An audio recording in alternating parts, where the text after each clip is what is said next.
बुद्धं शरणं गच्छामि, संघं शरणं गच्छामि, धम्मं शरणं गच्छामि। तो दोस्तों, आज के वीडियो में बात करेंगे हम साफ हवा के बारे में और साफ माहौल, साफ वातावरण के बारे में, भाईचारे के बारे में। जो आज हमारे नगरों की जो हवा तो खराब है ही है, और पूरे देश के जो है भाईचारे की हालत बहुत खराब है। तो मैं अब जो आपके सामने वीडियो रखने जा रहा हूँ, ये एक ऐसा वीडियो है जो आजकल सोशल मीडिया पे वायरल है। गेट खुलेगा, गाड़ी डूब जाएगी।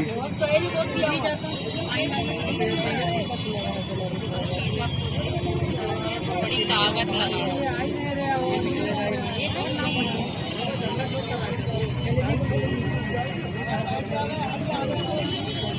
तैरने वाला इससे खींच। वो बुला रहा है, वो दूसरा वाला तो तैर। दूसरी ने भैया और मंगाओ, पुलिस को फोन करो। अबे पीने का अब कोई टाइम है? अभी तो भट्टियां मुश्किल से खुली होंगी यार। उससे उठ भी नहीं रहा है वो, या तो वो शीशा छोटा है ना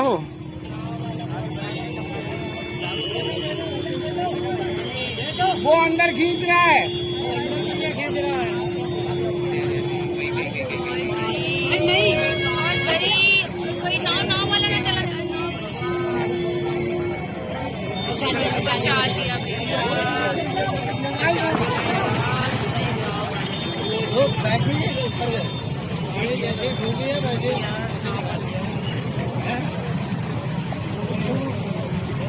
ये वीडियो पीलीभीत के पास का वीडियो है। एक 25 साल का नौजवान गाड़ी चलाता हुआ, जिसकी गाड़ी अर्टिगा थी, किसी मोड़ पर अनियंत्रित होकर के उसकी गाड़ी एक तालाब में जा गिरती है।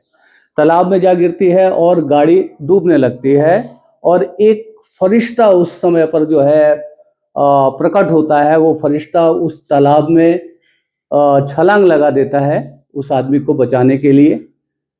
तो दोस्तों, मैं आपको बताना चाहता हूं कि जो फरिश्ता है उसका नाम फैजान है, जो डूब रहा है उसका नाम शुभम तिवारी है, 25 साल का। तो दोस्तों, क्या फैजान ने तालाब में छलांग लगाने से पहले कुछ सोचा होगा कि उसमें डूबने वाला आदमी हिंदू है या मुसलमान है? और आज जो हम अपने घरों के आसपास दिनचर्या में जो हमारी बातें होती हैं, कोई मुझे, कोई मेरी पत्नी को, कोई मेरे जानकार को बता रहा होता है कि अरे बहन जी, मुसलमान बहुत खराब लोग होते हैं, ये अच्छे लोग नहीं होते, ये जो है देशद्रोही होते हैं, गद्दार हैं, ये बाहर से आए हैं, ये हमारे यहाँ के नहीं है। तो दोस्तों, ये आज हिंदू मुस्लिम की जो एक जिंदा मिसाल बन करके जो फैजान पीलीभीत गोहानिया के पास की ये घटना है। और यदि वो सोचे कि यदि उसने सोचा होता, या उसने जब क्या कहते हैं कार में डूबते हुए शुभम तिवारी को शीशा तोड़ करके हाथ दे करके निकाला, तो क्या उसने उससे पूछा कि तुम्हारा नाम क्या है? नहीं पूछा ना। उसने ये समझा कि एक इंसान को एक इंसान की जरूरत है, इंसानियत के नाते, मानवता के नाते, क्योंकि सभी धर्मों से ऊपर जो धर्म है वो मानवता का धर्म है। उसी मानवता के धर्म को निभाते हुए उस फैजान ने बिना ये सोचे समझे कि उसमें डूबने वाला व्यक्ति हिंदू है, मुस्लिम है, सिख है, ईसाई है, इसकी परवाह नहीं की। उसको परवाह थी तो एक डूबते हुए आदमी की, जिसकी जान को बचाना था, और उसने बहुत कामयाबी से, सफलतापूर्वक उस आदमी की जान बचाई। तो आज जब मैं नागपुर में हूँ, दीक्षा भूमि में हूँ, दीक्षा भूमि पर भी आपको लेकर के जाऊंगा। इसी क्रम में थोड़ा और बात को आगे बढ़ाते हैं। मैं बताना चाहता हूँ आपको कि हमारे तमाम भारत के शहरों की हवा बहुत खराब है। वो हवा जो हम ऑक्सीजन के रूप में सांस लेते हैं, उसके अलावा जो हवा खराब है, यानी माहौल खराब है, वो सांप्रदायिक माहौल खराब है। तो उस सांप्रदायिक माहौल में हिंदू, मुसलमान, सिख, ईसाई, दलित, सवर्ण, ट्राइब, इन सब में पूरे भारत को बांट दिया गया है। और ये जो बांट देने से क्या हुआ है? ये बांट देने से हमारा देश कहीं ना कहीं कमजोर हुआ है। तो क्या आप ऐसे देश में रहना चाहेंगे जो धीरे धीरे बढ़ते बढ़ते कटते कटते और कमजोर हो रहा है? 2025 में ऐसी ही एक फिल्म आई, हिंदू मुसलमान के एकता के ऊपर, भाईचारे के ऊपर, दोस्ती के ऊपर। उस फिल्म का नाम था होम बाउंड। नीरज ख्यावन ने इस फिल्म को निर्देशित किया और कांस फिल्म में जब इस फिल्म को दिखाया गया तो लगातार 9 मिनट तक वहां पर स्टैंडिंग ओवेशन में तालियां बजती रही। और ये जो नीरज ख्यावन की जो फिल्म है ये अकेडमी फिल्म के लिए ऑफिशियली नॉमिनेट हुई है और शुक्र है कि अभी भी कुछ भारत में बचा हुआ है जो ऐसी फिल्मों को अकेडमी फिल्म के लिए जो है भेजा गया है। उस फिल्म की क्या कहानी है? उस फिल्म का जो उसमें काम करने वाले कलाकार हैं, ईशान खट्टर हैं, किसी परिचय के मोहताज नहीं है। जानवी कपूर हैं, श्रीदेवी की बेटी हैं, वो भी किसी परिचय की मोहताज नहीं है। और एक है विशाल जेठवा, शायद उन्हें कम ही लोग जानते होंगे, मगर यदि आप, आज रविवार का दिन है और यदि आप भाईचारे में यकीन करते हो और यदि जाति पाति धर्म मजहब से यदि ऊपर उठ करके यदि आप सोच सकते हो तो आज जो है रविवार के दिन पे आप होम बाउंड फिल्म देख सकते हो। जी हाँ, मैं होम बाउंड फिल्म की बात कर रहा हूँ। इस फिल्म की स्टोरी क्या है, बहुत छोटे में आपको एक्सप्लेन करता हूँ। इस फिल्म की स्टोरी है शोएब जो मुस्लिम है और चंदन जो दलित है। दलित होते हुए भी जो है वो अपनी आइडेंटिटी छुपाने की कोशिश करता है। कॉम्पिटिटिव एग्जाम में दोनों दोस्त तैयारी कर रहे हैं, पुलिस सेवा में जाना चाहते हैं। शोएब को उनकी मुस्लिम पहचान होने का खामियाजा उठाना पड़ता है और चंदन कहीं ना कहीं हीन भावना के तहत, या वो नहीं चाहते, अपने प्रतियोगी परीक्षाओं में अपनी जाति का उल्लेख नहीं करते। उनको रिजर्वेशन मिलता है, रिजर्वेशन उनको लेना चाहिए, मगर कहीं ना कहीं उनके मन में ये रहता है कि कोई उनको ये ना कहे, उनकी योग्यता को और नीचे कमतर करके ना आके कि तुम रिजर्व कैटेगरी के थे इसलिए तुम चुन करके आए। तो वो जब भी अपनी प्रतियोगी परीक्षाओं की वो भरता था तो उसमें जो वो कॉलम SC ST वाला ब्लैंक छोड़ देता था। तो दोस्तों अब क्या होता है, हमें पता है भारत में पेपर लीक और जो प्रतियोगी परीक्षाओं में जो भ्रष्टाचार है, भ्रष्टाचार तो हमारे जो है रगों में, रेशे रेशे में जो है बसा हुआ है। एग्जाम्स के रिजल्ट्स देर से आते हैं। बहुत जो है गरीब घर के ये दोनों दोस्त हैं। एक के जो है पिता के जो स्वास्थ्य की कंडीशन बहुत ख़राब है, घुटने जो है रिप्लेस होने हैं, और दूसरी साइड पे जो चंदन है उसके परिवार की हालत भी बहुत ख़राब है, वो एक पक्का घर बनवाना चाहता है। तो दोस्तों बताना चाहता हूँ, जैसे मैं जो है बिहार से आता हूँ, सूरत जैसे शहर हम बिहारियों के लिए किस तरह से चक्की का काम करती हैं।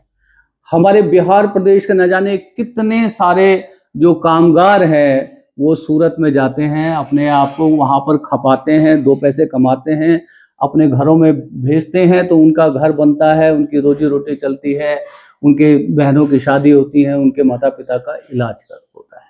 तो दोस्तों इस कहानी में क्या होता है होम बाउंड में, कि जब ये सूरत में दोनों दोस्त संघर्ष कर रहे हैं, छोटी मोटी नौकरी करके अपने घर को सहारा लगाने की कोशिश कर रहे हैं, इन बिटवीन जो है आ जाता है कोविड। और कोविड में जब लॉकडाउन लगता है तो आपने देखा था, कोविड में जो लॉकडाउन लगा तो हजारों हजार लोग पैदल अपने घरों की ओर निकल गए थे। उन्हीं में से चंदन और शोएब भी थे। तो चंदन और शोएब भी ऐसे ही निकल जाते हैं, और उस टाइम पे तो मानवता जो डर के मारे इतनी शर्मसार थी, यदि किसी को खांसी भी हो जाती थी तो उसको ट्रक से या गाड़ी से, जैसे भी लोग निकल रहे थे, उनको उतार दिया जाता था। तो ऐसे ही जब चंदन जो है जाते हुए बीमार पड़ जाते हैं, उनको खांसी होती है, जिस ट्रक से वो जा रहे होते हैं अपने घर की ओर वापसी कर रहे होते हैं, वो ट्रक ड्राइवर उनको उतार देता है।